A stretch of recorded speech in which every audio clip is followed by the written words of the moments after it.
The accident happened at about 1 o'clock this afternoon at the Doyleson intersection on the Pacific Highway.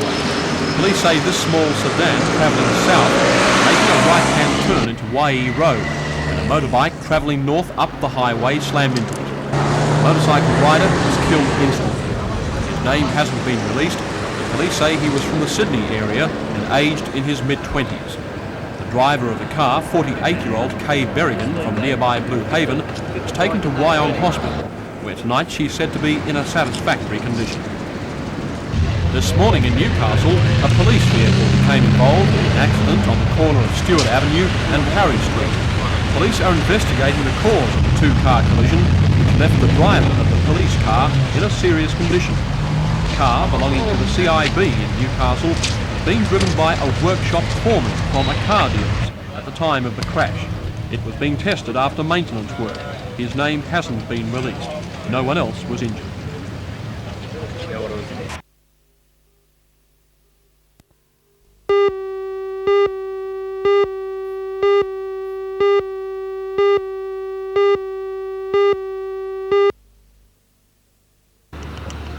The 27-hectare property was originally purchased from Carrigan Slipways in 1976. Since then, a lot of money has been spent in developing the Motordrome into one of the best raceways in the country. It boasts a concrete safety fence, a supporters club and a recently enlarged pit area. Although the selling price has not been disclosed, assets alone must be worth around $2 million. And the business has been successful since it began. It's certainly the largest privately owned sporting complex in our area. Why then would the owners sell? There's one into the wall. Our company is made up of three families, which involve my parents, my sister's family and my own. And my parents are quite old now and they want to retire. My sister's also wishes to retire. And my wife hasn't been well also for some time, so we've decided that it's time that we reaped a little bit of the benefits from the sale of the property perhaps and enjoyed a little bit better life or easier life, and that's been our decision because of the family uncertainties at this stage. Included in the package for sale is the miniature Grand Prix circuit Fun City Indy, which was completed September last year. Future plans for the property include a water slide and a mini golf course. The Motordrome and Fun City could be sold separately. Peter Goebel hopes that he can remain involved somehow, whatever happens. Either way, both complexes will operate as normal until a sale is complete.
This new gas vehicle isn't trying to dodge roadworks. It's taking part in a unique defensive driving course staged at Adamstown today. I'm Jim Sullivan. I'll have that story for you tonight. Join Anna Manzoni and John Church for all the news tonight at 6.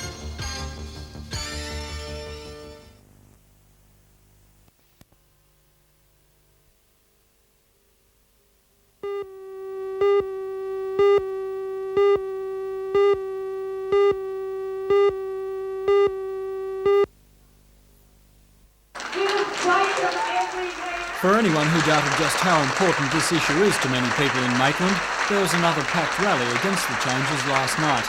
They again called on the government to back down from proposals to make Maitland boys and girls high schools two separate co-educational schools. Speakers claimed they were being whitewashed, with the government forcing its views on the people without giving the local community a say. But possibly more importantly last night was the fact that the Liberal spokesman on education, Neil Pickard, took time out on the opening day of Parliament to attend the rally. It was a signal that the Liberals regard this as an extremely important issue. Well, it's a real hot potato because it's just at a time when education should be giving variety of opportunities. We should be creating more selective high schools, not only here but right over the state. We should also be looking at the question of variety of opportunities in special interest schools and comprehensive schools. And for the Minister to try to force these into one mould and make educational clones of everybody, I think is the most disastrous thing at all. It takes also away from the local people any actual say, any freedom, any right to determine their own future and the educational opportunity of their children. The fight to stop the Labor government's changes to the Maitland Boys and Girls High School is growing at both the community and political level, and it now seems clear that this issue may develop into far more of a political stumbling block than local member Alan Walsh and the Labor government would ever have feared.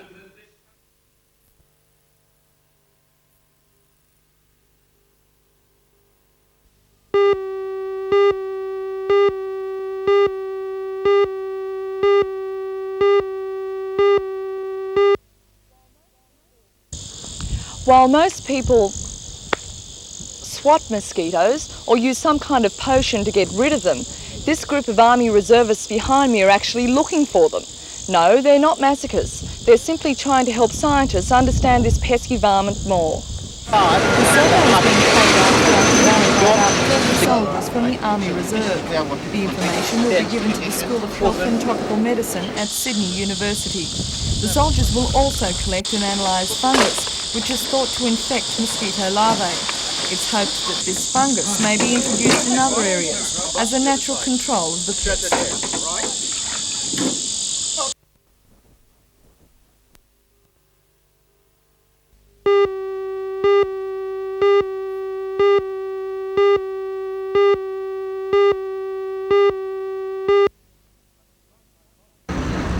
But a strike by Colliery Staff Association employees at West Wallsend Mine No. 2 led to the standing down of the day shift today. The afternoon shift, however, is back at work now, and a meeting on that dispute will be held on Monday. Even though the coal miners' strike is over, efforts to export our coal continue to be frustrated. The Seamen's Union today placed a ban on the Japanese collier, the Chitamaru, and as you can see behind me, the Port Waratah coal loader remains idle. The Chitamaru is now lying off the port following this extra delay. The Seamen's Union ban applies only to coal ships. Another 3 ships were expected to enter the port over the weekend to load coal. All the news from our port today isn't bad. A Greek ship, the Captain Diabatis, left port early this morning with a new record cargo of wheat. The vessel is now bound for Iraq with 60,645 tonnes on board, beating the previous wheat record set by the Santa Silva Maru 12 months ago by almost 200 tonnes. The cargo is a record in more ways than one. It's also the first time a wheat loading operation has been completed on the tide on a midnight shift. Loading of the Captain Diamantis took 9 days in all because of delivery problems and maintenance work on 2 of the loader's 4 spouts.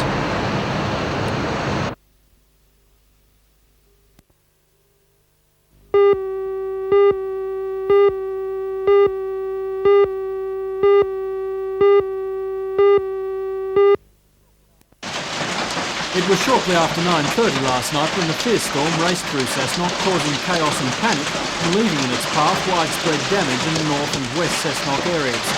This spectacular vision of the storm was recorded at the Cessnock Trot. The meeting was called off after race 5, with hailstones that were clearly as big as golf balls pelting down. The Cessnock Volunteer Rescue Association worked throughout the night, cleaning up and patching up damaged houses. Evidence of last night's storm still lay on the side of West Avenue this morning. Last night West Avenue was covered in a sea of hailstones half a metre deep, and several cars were bogged. Bulldozers were called in to clear the roadway. According to the captain of the Rescue Association, Trevor Milgate, the extent of the damage caused by the storm is still unclear. Probably full extent. It's probably still not summed up at the moment, but there's a lot of houses been damaged, the windows smashed a lot, and there's a lot of calls actually we know of. The hospital got a bit of flooding itself. In the vineyards, the majority of wineries narrowly escaped the storm. 3 small Lower Hunter wineries, Robson's, Peterson's and Mountview, weren't quite so lucky. The 3 weren't badly affected by hail, but there was some damage. A thick canopy on most varieties protected the fruit, but there was a little bit of grape splitting, and so many had pickers out this morning before rot and oxidation set in and the grapes became unusable for winemaking. Fortunately, the vintage is half over, and so the damage was not devastating. The vignerons themselves were thankful and said it could have been worse.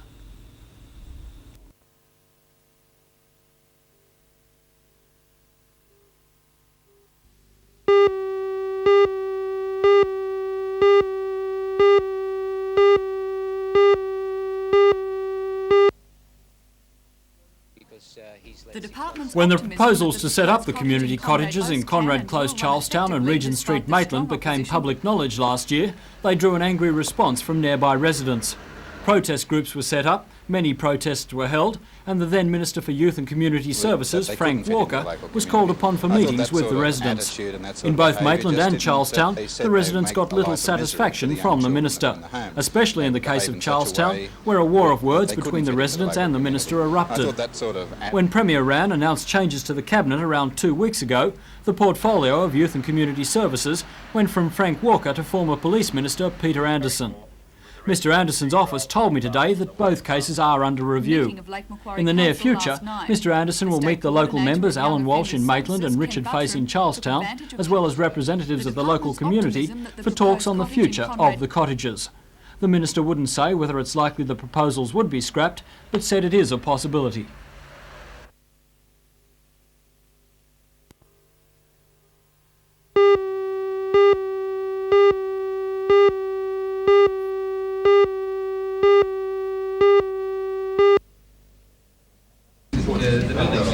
Construction on the $4 million development will begin in July. The new concert hall will seat 500 and allow for an orchestra of 120 musicians on the stage.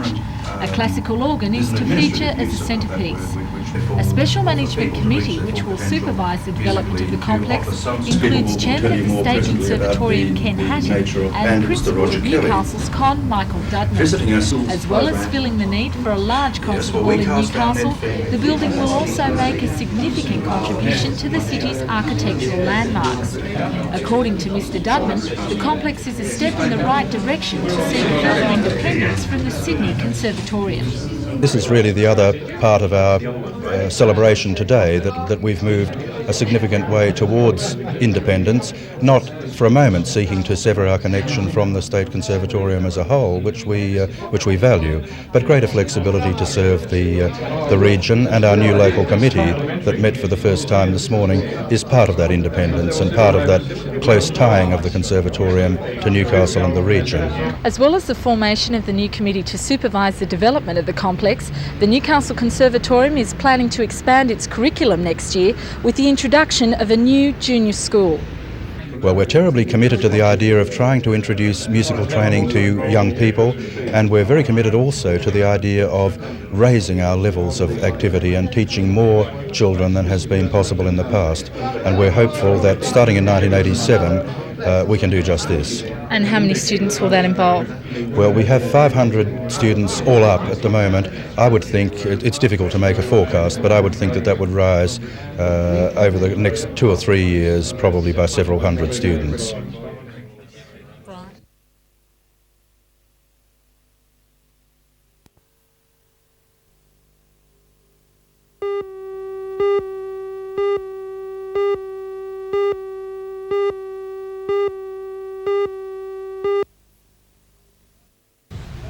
The proposal for the development of a Super Kmart shopping centre, incorporating a discount department store and supermarket on this site at Wallsend, has been something of a hot issue, with objections from local retailers as well as the proponents of the Glendale Shopping Centre. That, despite development approval 2 years ago, has yet to go ahead. Before giving approval to the multi-million-dollar development, the Newcastle administration took into account a number of economic and social factors. Consultants to the developers New World Oil and Developments found by computer analysis that while established shops in the immediate area could lose up to 22% of gross sales due to an over-provision of supermarket, clothing and hardware stores, there would be a corresponding increase in potential for miscellaneous shops such as chemists, florists, beauticians, butchers, takeaway food outlets and restaurants. The consultants also argued that the establishment of a super Kmart would lead to a restructuring and strengthening of the retail mix in the area, with consumers benefiting from a greater choice in the selection, pricing and quality of goods. In granting conditional development approval, the administration has also tried to ensure an upgrading of community facilities and services in the area. It's demanded improved traffic access, street widenings and extensions, and the relocation at the developer's cost of a public reserve in Kakera Street to an area nearby.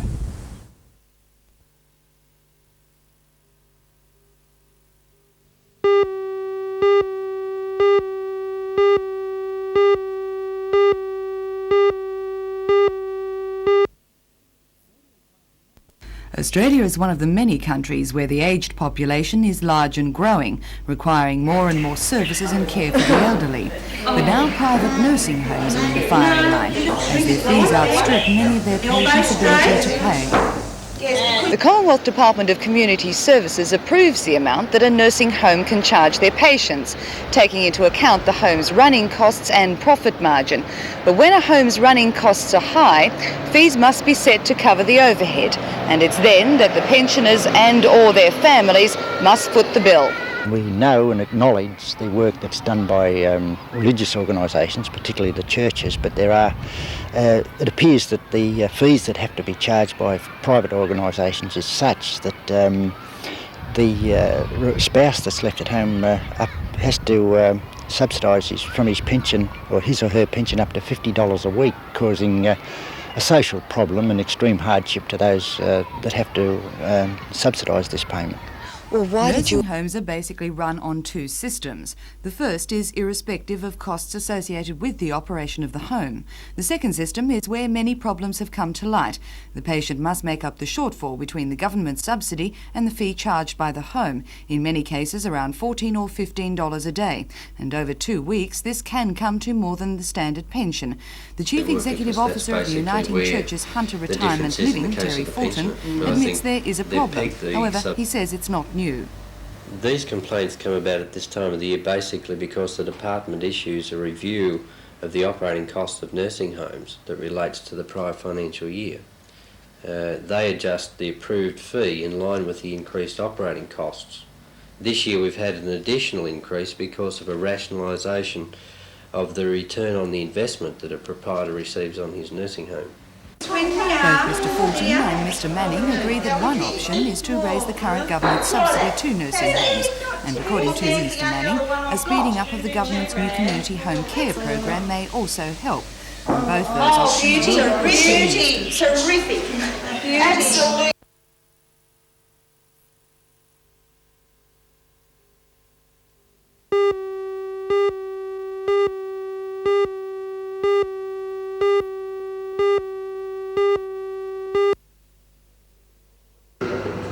A special meeting of Council was held last night to consider the recommendations of the study, and it was only approved after considerable debate. The study, conducted last year at the Council's request by Colston and Budd, identifies preferred sites in Cessnock, Kurri Kurri and Weston for future commercial development.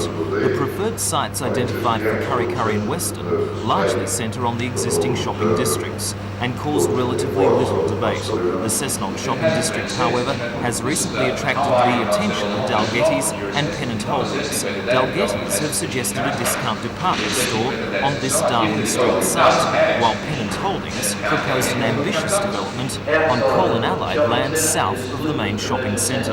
The study recommends that any development should be in the town centre. Several aldermen disagreed, saying the site would become too small in a few years, and that the coal and allied site has room for long-term expansion. An amendment recommending the CNA site was put forward, but eventually defeated easily. The study's recommendations were then adopted.